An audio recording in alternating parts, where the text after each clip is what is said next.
Halo teman-teman semuanya, selamat datang kembali di podcast Bijak di episode ketiga.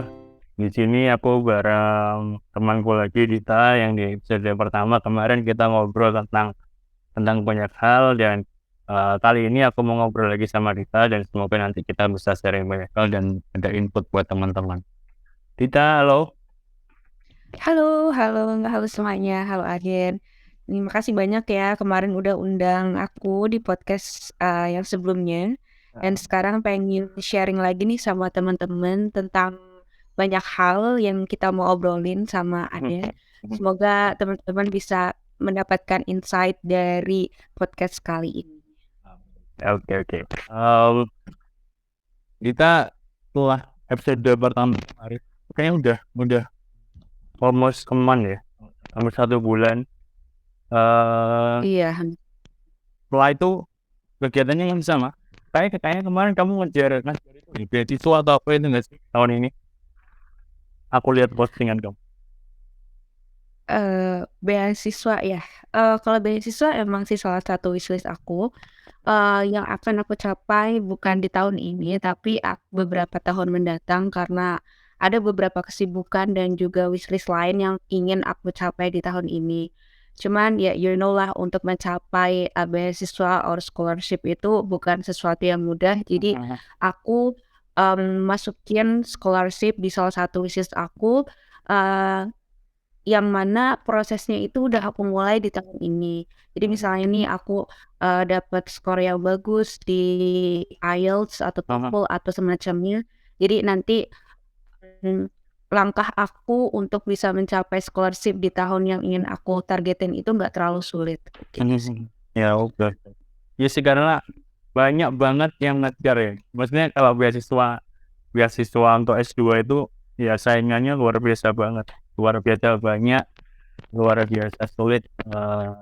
Apalagi kalau sambil kerja harus bisa bagi waktu untuk pekerjaan, harus bisa bagi waktu buat belajar lagi ataupun ikut tes-tes dan sebagainya, kursus dan sebagainya. Karena saingannya nggak cuma eh, orang lain, ribuan orang, tapi juga diri sendiri karena kita harus bisa bagi waktu kita dan komit sama yang apa mau kita capai, terutama buat capai beasiswa. Karena aku sebenarnya juga pengen pengen banget, tapi aku belum ada effort untuk ke sana sih, meskipun belum ada usaha yang lebih buat dapetin itu, karena udah agak, apa ya, udah agak minder duluan ngeliat orang-orang lebih lebih lebih pintar mungkin atau lebih apa dari aku, jadi aku udah kayak, kayaknya nggak ngejar dulu deh. Meskipun ada kepikiran ataupun aku berharap dari kantor suatu saat nanti ada tes untuk beasiswa atau apa, atau ada kesempatan pasti aku berusaha, tapi untuk saat ini untuk aku sendiri kayaknya belum dulu. Jadi, sambil lihat kondisi kayaknya, mungkin ke depannya bisa diusahakan, tapi kalau tahun ini kayak juga nggak masuk ke dalam, apa yang pengen aku dapetin gitu. Karena tadi, ya waktunya kayaknya udah amat sangat terbagi, jadi susah buat dapetin itu. Tapi apa namanya, selain yang ingin kamu beasiswa itu, kayaknya dalam dekat-dekat waktu ini kamu pengen pengen apa sih? Yang pengen kamu raih itu apa? Selain mungkin, ya mungkin pekerjaan atau apa, atau yang lain? Mmm, aku nanggepin dulu nih dari yang Heeh. Aden tadi sampaiin ya mengenai Ah, scholarship. ah, Mungkin Aden ngerasa sekarang tuh masih insecure dan, yes. masih perlu banyak hal, banyak proses untuk bisa mencapai itu. Heeh. Ya aku ya same as you gitu, aku berada di stance yang kadang kalau misalkan aku ngelihat, banyak content creator yang dia sharing tentang, Mhm. eee, kehidupan dia dapat, beasiswa di luar negeri, aku juga insecure kenapa aku Iya nggak iya bisa iya. seperti itu. Aku masih, butuh banyak proses untuk mencapainya gitu. Tapi kalau misalnya nggak kita mulai dari sekarang ya Dan ya, itu akan sama banyak. Kalau misalnya nih, kamu udah punya, mmm, rencana untuk bisa, beasiswa di tahun ya 2 atau 3 tahun mendatang, tapi kamu menyiapkan itu, istilahnya mepet gitu ya, Mhm. dan ya you know lah kalau misalkan scholarship itu kan nggak butuh waktu yang lama ya buat, preparation. Iya Jadi iya sih iya. better kalau misalnya kita bisa, mulai dari sekarang. Ya contoh kecil aja sih, kalau obstacle terbesar aku kan di beasiswa mungkin dari segi, certificate like, Heeh. TOEFL atau misalnya IELTS gitu kan, karena aku belum pernah, ngikutin tes itu properly gitu. Nah,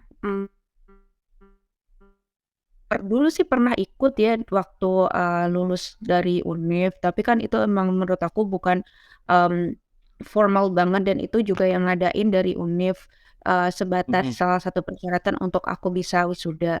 Nah, kalau misalkan yang sangat-sangat, tersertifikat itu aku bisa bilang belum pernah. Jadi, obstacle terbesar aku saat ini adalah itu.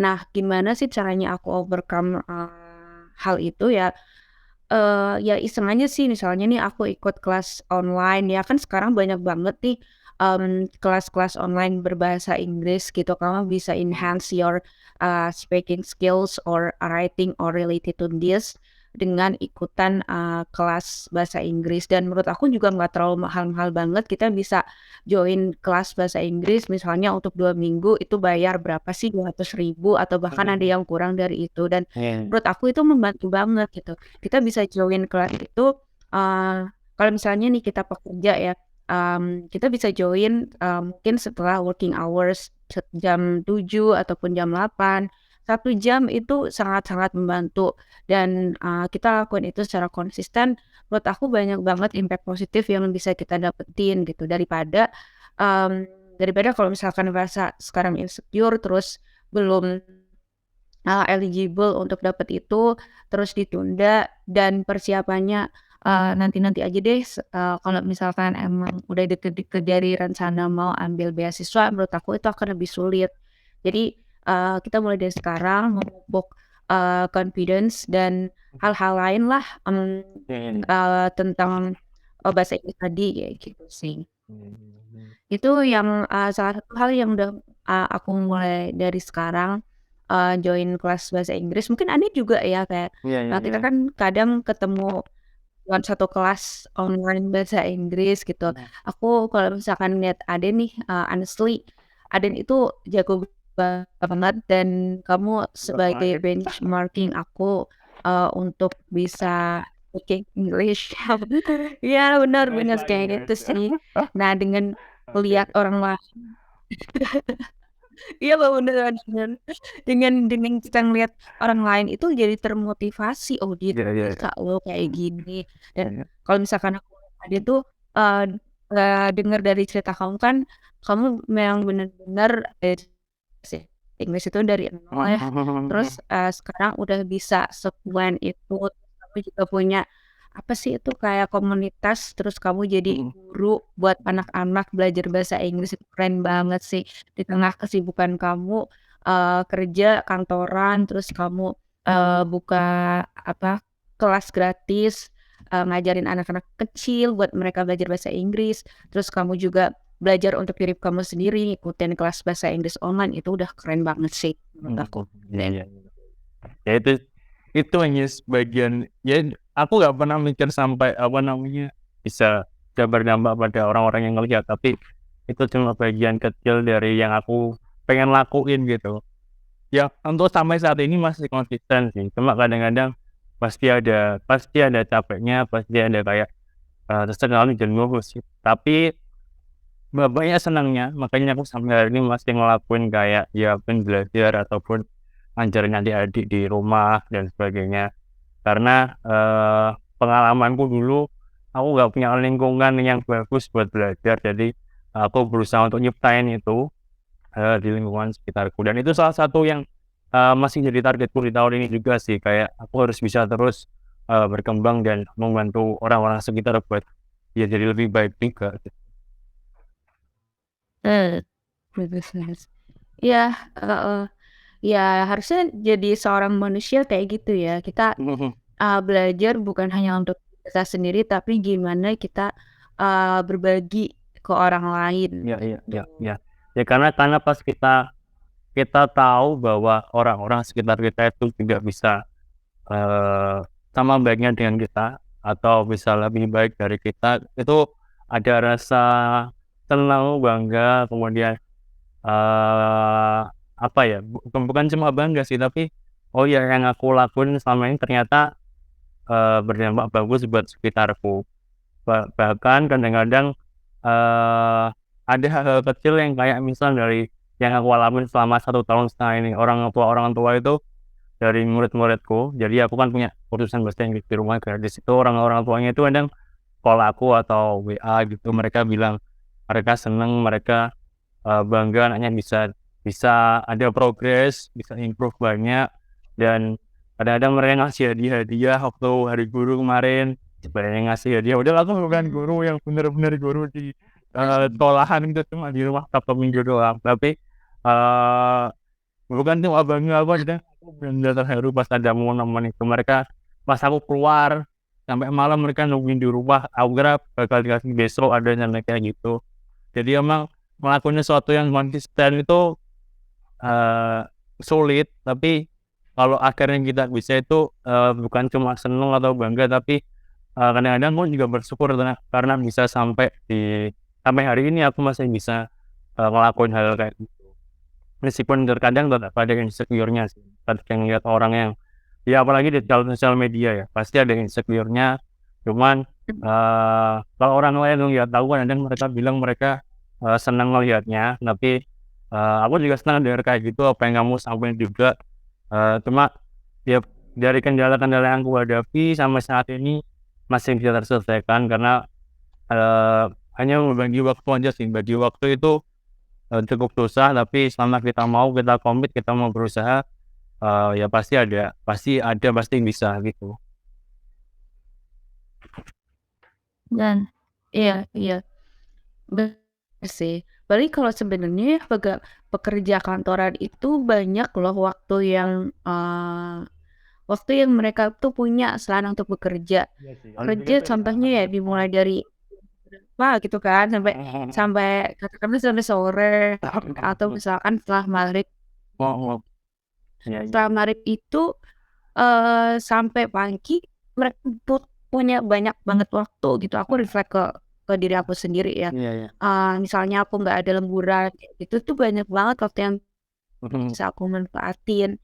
Jadi mhm. kadang aku juga kangen banget sih buat, ngajarin, anak-anak SMP, SMA. Dulu kan aku mungkin hampir sama kayak Aden ya, ngajarin anak-anak kecil, Mhm. kemudian anak sekolah kayak gitu. Bukan bahasa Inggris sih, tapi kayak Mhm. misalnya ya pelajaran-pelajaran sekolah dan aku merasa dengan aku berbagi itu kepuasan tersendiri buat aku gitu loh. Iya. Ngelihat mereka bisa dari yang tadi nggak bisa, terus dapat nilai bagus, itu udah kayak, "Ya ampun Iya ternyata iya aku iya. bisa bermanfaat gitu Iya iya, buat orang lain, dari kita ilmu nggak yang heeh aku heeh. dapetin." Gitu. Karena sebelumnya kita nggak pernah berpikir bahwa kita itu bisa bermanfaat buat orang lain, karena kadang-kadang terutama aku sendiri, kadang-kadang aku ngerasa, aku kayaknya kurang ini, kurang itu, kurang kurang banyak hal, ya nggak pernah terpikirkan untuk jadi bermanfaat bagi orang lain gitu, dan itu kayak sering terpikirkan juga, tapi ternyata ketika kita bisa, ya ada rasa bangga itu tadi.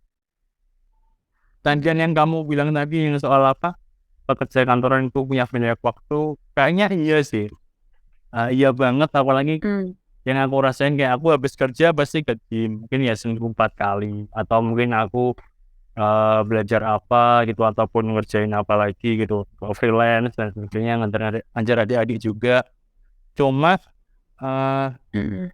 we don't know when we get married, kayak mungkin waktunya makin kepotong lagi, cuma ya kita mungkin bagi waktu buat online course makin susah, atau mungkin kita mau ikut komunitas juga makin susah, tapi setidaknya setidaknya bagi aku itu udah persiapan, belajar untuk bagi waktu sih. Meskipun kita nggak tahu ke depannya gimana ya, ketika kita udah menikah sama pasangan masing-masing, apakah tetap punya waktu yang sama atau enggak, tapi, at least, kita bukan yang cuma atau aku bukan cuma yang kerja, nyampe rumah, tidur, selesai, tapi masih ada niat dan usaha untuk, setidaknya berkembang untuk diri sendiri, itu sih. Iya iya, bener. Tadi yang, Aden sampein, kita nggak pernah tahu kan waktu kita setelah menikah. Nah, makanya dari itu, mumpung kita belum menikah, ya gimana caranya biar waktunya itu, apa ya, Belajar bagi waktu ya. harapan-harapan kita iya, jadi sebelum nikah itu kalau bisa harapan kita udah bisa tercapai gitu, yang memang, keinginan itu nggak bisa dicapai setelah menikah. Iya iya iya iya. Kayak contohnya aja, aku tuh sekarang lagi pursue untuk, volunteering Mmm, di Sumba. oh iya Nah, nih aku ngeliat, aku eee, coba coba pengen nyoba juga, nah iya kan, seru terus banget sih. Itu tuh kayak, eee, kenapa aku ikutan itu sekarang, karena, aku pikir kalau misalnya ikutan volunteering setelah aku menikah itu sangat-sangat impossible ya. iya iya iya. Nah, jadi, wishlist aku yang itu ya harus bisa aku dapetin, harus bisa aku raih sebelum aku nikah. Jadi nanti setelah aku menikah nggak ada penyesalan. Nah, itu kayak, eee, relate juga sih sama waktu-waktu yang lain. Makanya sebelum nikah itu gimana caranya kita bisa manfaatin waktu itu dengan baik buat mencapai, wishlist kita yang nggak bisa dicapai setelah menikah. Mhm. Oh dari ini, karena, keinginan-keinginan yang harus membutuhkan waktu lebih itu, mungkin akan lebih banyak tercapai ketika kita belum menikah, karena setelahnya itu pasti, selain selain, fokus sama keluarga juga tetap harus kerja, fokus sama keluarga, terus fokus banyak hal lain yang itu udah butuh waktu Mhm. lebih. Jadi selama selama kita masih ada waktu untuk melakukan hal-hal baik yang menurut kita, berdampak baik juga, ya kenapa enggak gitu kan ya. Iya sih, kadang-kadang kita Iya, harus bisa, nyari prioritas, hari ini kita mau ngapain, besok kita mau ngapain, kadang-kadang itu perlu dipikirkan juga karena kalau kita nggak mikir sampai situ, ya udah kerja nyampe rumah nggak ngapa-ngapain, itu kayaknya, ya mungkin boleh juga sih kayak gitu sekali, tapi kadang-kadang juga perlu ada kegiatan lain yang mungkin ke depannya ada positifnya untuk diri kita. mhm mhm. Iya iya, bener bener. Kayak, kalau misalkan dari aku sendiri tuh kayak gini aja Din, ikutin, podcast kamu itu salah satu small step aku sih.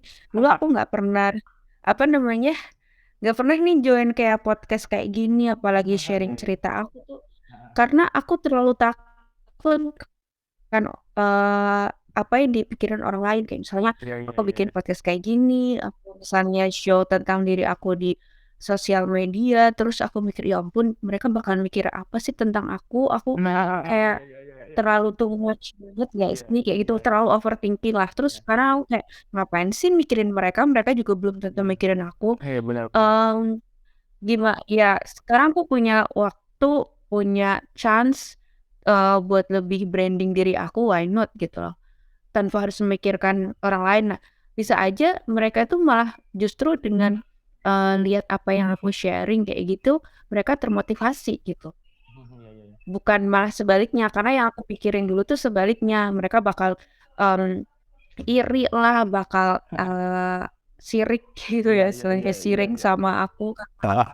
loh, padahal enggak juga sih. Iya iya iya. Jadi, buat itu ya dari semua step aja sih. Iya benar, meskipun meskipun, apa yang kita obrolin ini nggak memotivasi orang, setidaknya ini jadi reminder buat kita untuk didengar lagi apa yang udah kita omongin sebelumnya. "Oh ya aku kan dulu pengen kayak gini, oh ya dulu aku kan maunya gini, oh ya aku dulu pernah ngomong kayak gini." Setidaknya itu kayak mengingatkan kita lagi bahwa mungkin ada hal yang kita lupakan gitu, jadi bisa membuat kita untuk, oh termotivasi lagi atau teringat lagi untuk ngelakuin itu.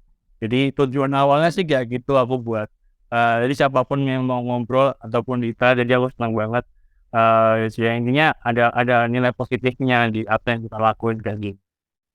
Heeh, bener bener. Itu aja sih yang pengen aku obrolin.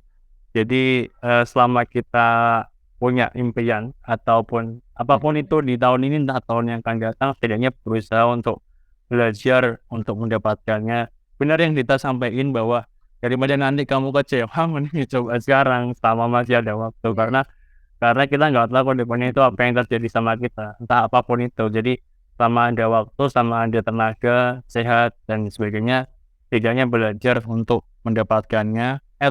Meskipun nanti kamu dapat teman tapi masih ada nilai bahwa oh iya aku pernah nyoba sampai situ dan aku yakin itu nggak akan mengecewakan, gitu sih. Dita ada yang mau disampaikan? Iya, mungkin, short aja ya, dan aku pengen nyampein aja sih, semua yang mungkin sekarang masih belum confident buat sharing apa yang kamu raih, apa yang kamu capai, tunjukkan sekarang gitu. Jangan pernah pikirin orang lain, karena aku berada di, posisi itu bertahun-tahun, aku nggak pernah berani buat, show myself. Aku terlalu takut untuk, pikiran orang lain, gimana sih mereka mikirin aku, kayak gitu. Pokoknya yang negatif-negatif. Tapi sekarang itu aku mikir itu nggak ada manfaatnya. Aku lebih fokus ke diri aku sendiri karena, hal itu tuh bisa jadi sesuatu yang, men-trigger kamu buat lebih baik ke depannya sih. Gitu aja. Oke. Jadi, buat siapapun semoga impian kalian, entah apapun itu impian kalian, semoga tetap bisa dikejar, diusahakan semaksimal mungkin. Jadi terima kasih buat semuanya yang mendengarkan. Terima kasih Dita atas waktunya. Sampai jumpa di episode berikutnya. Bye-bye. Bye-bye.